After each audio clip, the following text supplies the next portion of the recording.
Hello, हाय, नमस्ते। स्वागत है एक और नए ब्लॉग में। और आज की वीडियो में मैं आप लोगों को बताऊंगी कि रेडिएशन से क्या क्या साइड इफेक्ट होते हैं। क्योंकि मेरे पास एक कमेंट आया है, तो उन्होंने बताया कि उनकी मम्मी को भी सेम मेरी तरह ही ये ब्रेस्ट कैंसर है, और वो भी मेरा वाला ही TNVC triple negative breast cancer है। तो सबसे पहले तो मैं भगवान से दुआ करूंगी कि उनकी मम्मी जल्दी स्वस्थ हो जाएं और कैंसर हारे और वो स्वस्थ हो जाए, वो जीत जाएं, एक फाइटर बन जाए, कैंसर फाइटर। ठीक है। और उनका भी इलाज लगभग, मेरे ख्याल से उन्होंने जितना कमेंट में मुझे बताया है कि उनकी अब रेडिएशन होने वाली है, तो लगभग पूरा होने वाला है। शायद उनका भी कीमोथेरेपी हो गई होगी, मुझे पता नहीं है। उन्होंने कमेंट में इतना मुझे नहीं बताया है।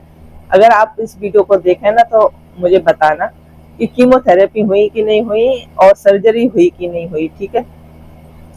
और अब वो कहती हैं कि उनकी मम्मी की अब रेडियोथेरेपी होगी, यानी रेडिएशन जो मेरी चल रही है। तो उन्होंने जानना चाहा है कि इसमें साइड इफेक्ट होते हैं कि नहीं होते। तो मैं बता दूं, साइड इफेक्ट तो होते हैं, लेकिन इतने भयानक वाले नहीं होते हैं जैसे कीमोथेरेपी में होते हैं। आपने कीमो अगर ली होगी तो उसमें साइड इफेक्ट तो ज्यादा होते हैं, कि ज्यादा ही परेशानी हो जाती है, उल्टी होती है, बेचैनी होती है, दर्द भी बॉडी में रहता है, और बहुत मतलब 8-10 दिन तक हम बहुत परेशान रहते हैं। लेकिन इसमें ऐसे नहीं। आपको बता देती हूँ मैं आपकी जानकारी के लिए कि ऐसा नहीं होता है। और जैसे हम रेडिएशन हमारी होती है ना, सो जो मशीन में जो मशीन से हमारी रेडिएशन दी जाती है, उस समय भी हमें घबराने की कोई जरूरत नहीं है। हमें कुछ भी फील नहीं होता है। ठीक है। तो बिंदास, बेधड़क, बिना चिंता के अपनी रेडिएशन पूरी कराएं। और ऐसे आमतौर की भाषा में उसको बोल देते हैं सिकाई। तो सिकाई से सबके मन में क्या आ जाता है कि ना कुछ गरम लगेगा, या क्या सिकाई होगी, कैसे होगी, कुछ कुछ भी पता नहीं है। वैसे मैंने एक पिछली वीडियो बना रखी है कि रेडिएशन से पहले एक मास्क बनता है, जो कि तभी होती है, जो मास्क बन जाता है। बस मास्क को रोज वो मास्क लगा करके ही तभी रेडिएशन दी जाती है। तो कुछ भी आपको पता नहीं चलेगा, और मशीन पे बहुत ज्यादा टाइम, 5 मिनट का टाइम नहीं लगता है। आपको सेट करने में जितना टाइम लगेगा उतना ही लगेगा। फिर जब रेडिएशन दी जाती है ना, वो टाइम तो 2-3 मिनट का ही रहता है। तो कोई परेशानी की बात नहीं है। और हाँ, इसके साइड इफेक्ट हल्के फुल्के से रहते हैं, जैसे भूख ना लगना, थकान सी रहना, हाथ पैरों में दर्द। तो उसके लिए डॉक्टर दवा दे देते हैं, और वो भी हमारे मैनेज हो जाते हैं। थोड़े ऐसा तो रहता है कि खाने में कोई भी इच्छा नहीं रहती, भूख भी कम हो जाती है, और हमारा कुछ भी खाने का मन नहीं करता। तो इस तरह से वीकनेस ज्यादा आ जाती है। तो अपना ध्यान रखना है। नारियल पानी डेली का लेना है, और पनीर भी खाना है, पानी ज्यादा पीना है, और आराम करना है। और जो भी अच्छा लगे, घर का बना हुआ खाना खाना है, दूध पीना है, दही रोज खानी है। तो इससे अगर खाने पीने का ध्यान रखेंगे तो वो भी नहीं होगा। और ये हो जाता है, जो फूड पाइप होती है ना, उसमें थोड़ी सी डॉक्टर मुझसे कह रहे थे कि इसमें हल्की सी जलन जैसी महसूस होगी। तो मुझे वो भी नहीं हुई। और मुझे ना यहाँ पर गले में दर्द महसूस हुआ था, वो मुझे लगता है मैंने मेरी खुद की कमी से। कि आप लोग अगर मेरी वीडियो देखते हो ना, तो आप लोगों ने देखा होगा कि मैं टूंडला स्टेशन पर जो कुल्फी मिलती है ना, उसको मैंने डेली खाया था। कुछ दिन, 4-5 दिन डेली खाया था। वो कुल्फी खाने की वजह से थोड़ी खराश सी, सर्दी सी हो गई थी, तो उसकी वजह से। तो देखो, रेडिएशन चली रही है, हमारा शरीर वीक तो हो ही जाता है। ठीक है। तो उसकी वजह से मुझे ये दर्द हो गया, तो फिर मैंने वो छोड़ दिया, अब नहीं खाती हूँ।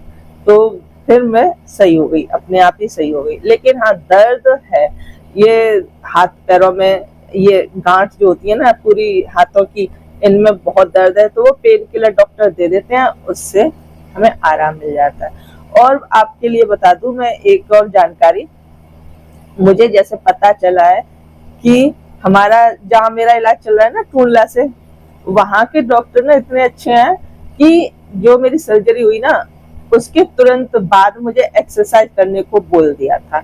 लेकिन वहां पर मुझे कुछ मरीज ऐसे भी मिले जैसे जयपुर से सर्जरी करा करके आए हैं या बाहर कहीं से भी सर्जरी करा करके यहाँ पर रेडिएशन ले रहे हैं। तो मैंने उनसे पूछा भी है, किसी को 7 महीने हो गए, किसी को 6 महीने हो गए सर्जरी हुए, लेकिन उनके डॉक्टर ने उन्हें एक्सरसाइज बताई ही नहीं, तो उनका हाथ ऊपर जाता ही नहीं है। मैं डेली की एक्सरसाइज करती हूँ, क्या करती हूँ वो भी मैं आप लोगों के साथ शेयर करूंगी एक दिन एक्सरसाइज पूरी अपनी। और हमारे डॉक्टर ने ऑपरेशन जैसे कर दिया था उसी के दूसरे दिन मुझे एक्सरसाइज करने को बोल दिया था, जितनी हो सकती है उतनी एक्सरसाइज करनी है। और जिस साइड का आपकी सर्जरी हुई है उस साइड के हाथ में कुछ भी नहीं पहनना है, ना अंगूठी पहननी है, ना चूड़ी पहननी है, ना घड़ी पहननी है। घड़ी हम लोग लेफ्ट में ही पहनते हैं, लेकिन हमारे डॉक्टर ने वो मना कर दिया कि आपको लेफ्ट में घड़ी भी नहीं पहननी है, राइट में पहननी है। तो मैं कुछ भी नहीं पहनती हूँ हाथ में। और जबकि जो लेडीज मुझे मिली थी ना जिनका ऑपरेशन हो गया, वो बाहर से करा करके आई हैं, और वो कह रहे थे हमारे डॉक्टर ने तो ऐसा कुछ भी नहीं बताया। तो उनको यहाँ के डॉक्टर ने उनको बताया कि इस हाथ में कुछ नहीं पहनना, तब उन्होंने चूड़ियों को उतारा और अब उन्होंने एक्सरसाइज करी है। और तो और वो अभी तक इस साइड की, जिस साइड का ऑपरेट हो चुका है, वो करवट भी नहीं ले पा रही थी, और जबकि मैंने 1.5 महीने बाद इस साइड की करवट लेना शुरू कर दिया था। दर्द तो अभी भी है, दर्द देखो धीरे धीरे ही जाता है, मैंने सुना है कि टाइम लगता है इसको दर्द में जाने में, तो वो धीरे धीरे ही जाएगा। लेकिन हमको एक्सरसाइज दिन में 2-3 बार कम से कम ये करनी ही करनी है। मैं तो हॉस्पिटल में बैठी होती हूँ तब भी कर लेती हूँ, लेटे लेटे भी कर लेती हूँ एक्सरसाइज, एक हाथ से इसकी तो कर ही लेती हूँ, लेटे लेटे भी एक्सरसाइज कर लेती हूँ ना, तो मुझे अच्छा लगता है और मुझे आराम मिलता है दर्द में। तो ये थी आपको मुझे लगता है आपको समझ में आ गया होगा। डरने की कोई ज्यादा जरूरत है नहीं है कि रेडिएशन से कि क्या होगा कैसे होगा, कुछ खास साइड इफेक्ट नहीं होते हैं। आराम से इसको रेडिएशन को लें अपनी को, जिससे आप जल्दी से ठीक हो जाएं और पहले की तरह स्वस्थ हो जाएं। और बस इसमें खुश रहने की ज्यादा जरूरत होती है और पॉजिटिव रहने की ज्यादा जरूरत होती है, और अपने खाने पीने का ध्यान रखें। और कितनी आपको रेडिएशन बताइए मुझे आप ये भी बताना कमेंट करके। और हाँ, कुछ सावधानियां भी होती हैं रेडिएशन के दौरान, कि जैसे हमें जिस एरिया पे हमारी रेडिएशन हो रही है उस पे हमें ना कोई क्रीम लगानी है, ना कोई तेल लगाना है, ना साबुन लगाना है। हमें नहाना है तो उस एरिया को अवॉइड करना है, किसी भी चीज वहां पर कुछ भी हमें लगाना नहीं है, और उसको रगड़ना नहीं है, और तौलिए से नहीं रगड़ना। और हमको जब तक रेडिएशन होती है और जब तक हमारी जो स्किन है सही नहीं हो जाती, तब तक ढीले ढाले ही कपड़े पहनने हैं। अगर आप ब्लाउज पहनते हैं ना तो बिल्कुल मत पहनना, ढीले ढाले शर्ट जैसे पहन सकते हो, और सूट, ढीले सूट। और जिस साइड का आप ऑपरेट हो चुका है उस साइड का टाइट कपड़ा बिल्कुल भी ना पहने, जिससे डर रहता है कि लिम्फेडोमा होने का डर रहता है, ये बाजू जो सूज जाती है उसका डर रहता है, इसीलिए डॉक्टर मना करते हैं इसमें कुछ पहनने के लिए।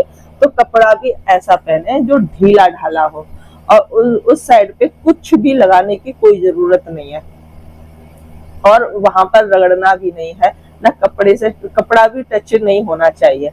तो आप जितना ये सावधानी बरत लेंगी ना तो वो आपके ही लिए फायदा रहता है। नहीं तो क्या होता है, कुछ लोग साबुन लगा देते हैं या क्रीम, क्योंकि थोड़ी सी ऐसा लगता है जैसे सूखा सूखा सा या इचिंग जैसी होती है ना, तो उस पर कुछ लगाते नहीं है। अगर आपने कुछ भी लगा लिया और वो स्किन हट गई ना तो प्रॉब्लम ज्यादा हो जाती है, इसलिए इस बात का विशेष ध्यान रखना। और इसी तरफ कोई भी बैग नहीं लटकाना, कपड़ा तो ढीला पहनना ही है, मतलब इस बात का बहुत ध्यान रखना है। यहाँ साबुन वाबुन कुछ भी नहीं लगाना, ना तेल क्रीम कुछ भी नहीं लगाना जब तक ये रेडिएशन चलती है और स्किन ठीक नहीं हो जाती। किसी किसी को छाले जैसे पड़ जाते हैं तो वो कुछ ऐसी गलतियां कर लेते हैं ना, तो तब ऐसा हो जाता है। नहीं तो हम केयर रखेंगे, ध्यान रखेंगे इन सब बातों का, तो ऐसा कुछ भी नहीं होगा।